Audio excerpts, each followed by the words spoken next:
270度嘅無敵靚景。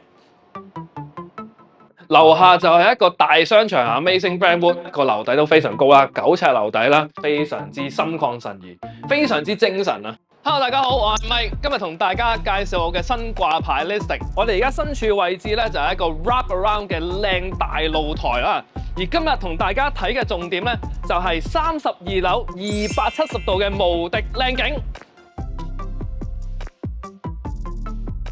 我哋而家身處咧就係 Amazing Brandwood 嘅 Tower 3嘅。首先咧東北邊咧就係 SFU 啦，咁我哋南邊咧亦都會有 BCIT 嘅，咁所以我哋呢一頭咧就非常之受年輕人歡迎嘅，租客啦同埋新嘅買家咧嘅需求亦都係源源不絕嘅。樓下就係一個大商場 Amazing Brandwood 同埋 SkyTrain 站。如果大家想買餸，除咗樓下商場之外，亦都可以去 Costco， 行路10至15分鐘就可以去到啦。除此之餘啊 ，Metro Town 揸車都係10零分鐘就可以去到，翻去 Downtown 嘅話都係大約20分鐘就到達啦。入到嚟單位裏面，單位面積就係777尺嘅。睇到有 wrap around 嘅露台咧，自然知道咧我哋係一個 corner unit 啦。咁 corner unit 呢邊咧就係向南，可以睇到 Metro Town 啦，採光非常之好啦。而呢邊咧就係西邊，亦都可以睇到一啲北邊嘅山景嘅。咁所以咧，成個嘅景觀咧係270度咧係冇講錯嘅。再加埋咧，我哋成間屋咧個樓底都非常高啦，9尺樓底啦，好多嘅特大玻璃啦，咁所以成個採光同埋嗰種感覺咧係好良好啊！咁啊，廳咧呢個位置咧就係8尺6乘以7尺6啦。比着我嘅話咧，電視就會咁樣放呢邊啦。咁我可能 sofa 咧就會咁放嘅。去到廚房嘅位置啦，呢個廚房咧其實我覺得 shape 係做得幾唔錯噶，因為咧佢好多嘅櫃咧俾你擺嘢啦，同埋咧佢做得嗰個設計咧都係好 classic 嘅。始終佢呢一隻嘅白色啦，呢個令面嘅白色啦，再襯翻呢一隻淺灰色嘅顏色咧，顯得咧都好光猛，同埋咧好有嗰種空間感嘅。首先咧呢一度咧就係一個嘅 built-in 嘅雪櫃先啦，咁佢咧用嘅牌子咧係 Bosch 嘅。德國嘅牌子啦，跟住側邊咧，亦都有個大嘅櫃嘅呢邊，其實都幾多櫃喺度嘅。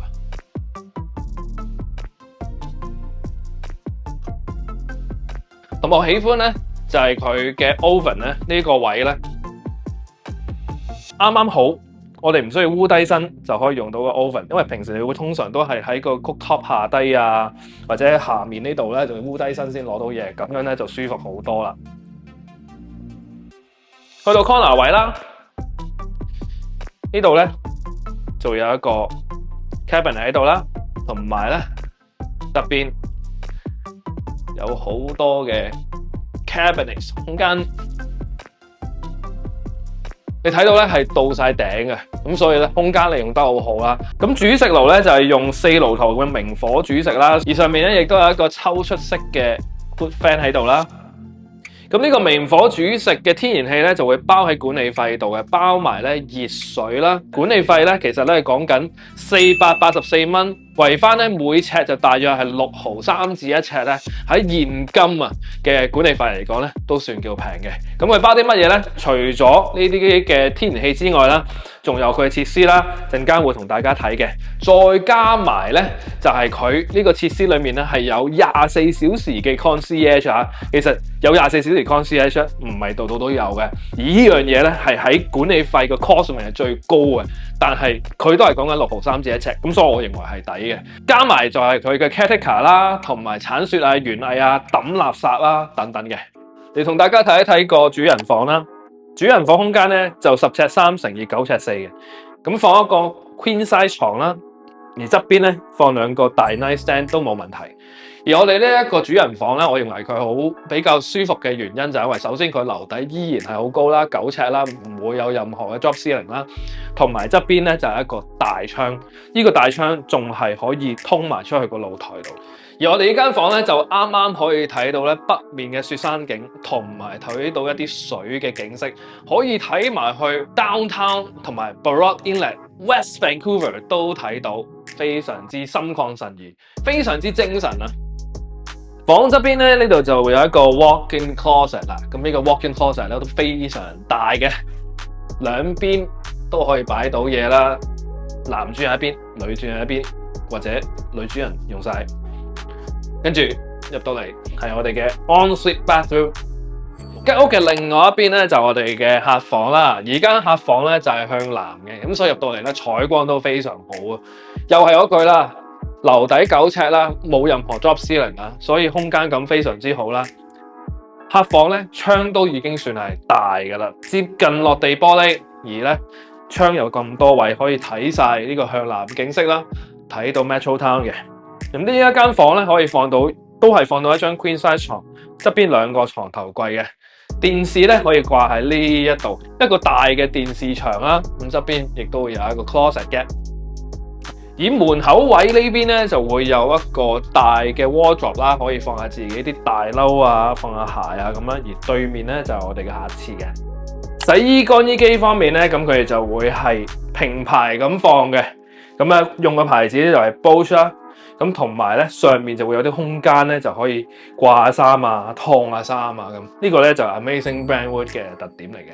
咁嚟到我哋4樓咧就係 Amenities 嘅層數啦嚇。咁佢呢度咧，我覺得最好嘅就係一個有 guest suite 嘅。咁佢有2個 guest suite 咧俾大家用啦。咁就好親戚朋友過嚟探你嘅時候咧，就住喺度啦，就唔使住酒店啦，唔使住捱貴 Airbnb 啊酒店咁樣啦。咁所以呢樣嘢幾好啦。咁側邊亦都有一啲嘅 dining lounge 啦，有啲 multi-function room 啦，有個 music room 咁嘅。而呢邊咧就係個 gym 嘅。咁仲有咧，出面亦都有一個好大嘅 outdoor area 喺度嘅。咁嗰度咧就有一啲嘅 barbecue 啦，俾你可以燒下嘢食啦。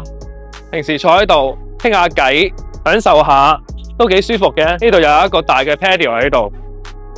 咁嚟到咧就係我哋嘅 lobby 啦，呢個 lobby 都好 welcoming， 好大，好舒服嘅。咁同埋咧側邊就有一個 concierge， 就係24小時嘅 concierge 嘅。係，頭先喺上面睇完屋，就啱啱真係喺上蓋嘅啫。咁而家咧就約咗嘉嘉，喂嘉嘉 hi， 因為嘉嘉咧就喺附近做完嘢啦。咁我哋平時咧週末嘅時候嚟睇樓又好啦，或者係嚟行街都好咧，都好中意喺度 hang out 嘅。冇錯啦，咁呢頭其實我都好熟噶啦，因為平時咧成日同阿咪嚟做嘢，咁就成日行開呢度啲鋪頭啦。咁我平時咧就最中意行 Sephora 同埋 H&M Home 嘅。咁呢2度咧其實都可以行好耐啊，行幾個鐘都得噶啦。咁次次嚟都有唔同嘅餐廳開啦，咁呢排好似開咗海底撈咯，我見到。咁同埋我哋平時咧都會好中意喺呢間L 就食晏嘅，啲嘢食都好食啦，同埋個氣氛都好好嘅。同埋我哋咧陣間就諗住去試下呢個琥珀天洞食天婦羅飯嘅一個餐廳。咁講起都有啲肚餓啦，我哋而家去食啦。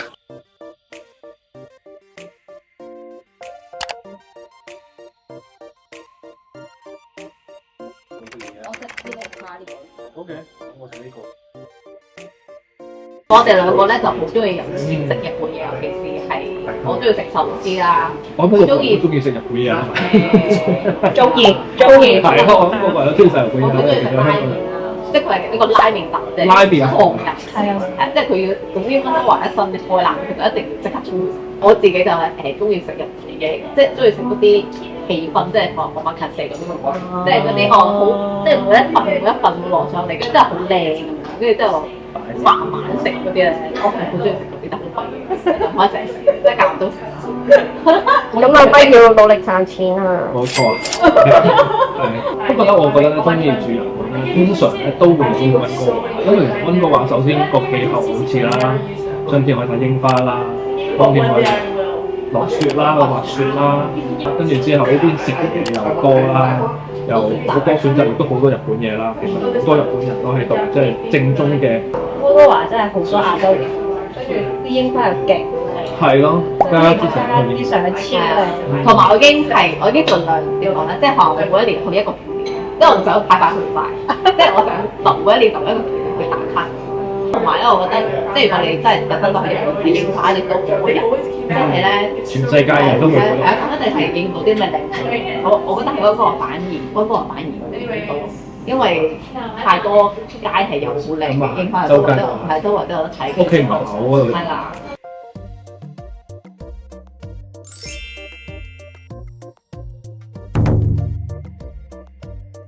今集咧，我哋同大家睇樓啦、行街食飯咧，都 share 到差唔多啦。唔知大家中唔中意我呢條片咧？記得啦，我哋呢一個新盤咧，就會係喺你睇緊嘅片嘅時候咧，就已經上咗架咗。資料咧就喺下邊啦。如果你有興趣咧，今個禮拜六同埋日2點至4點咧，可以過嚟參觀。咁我哋頻道就記得 CLSS。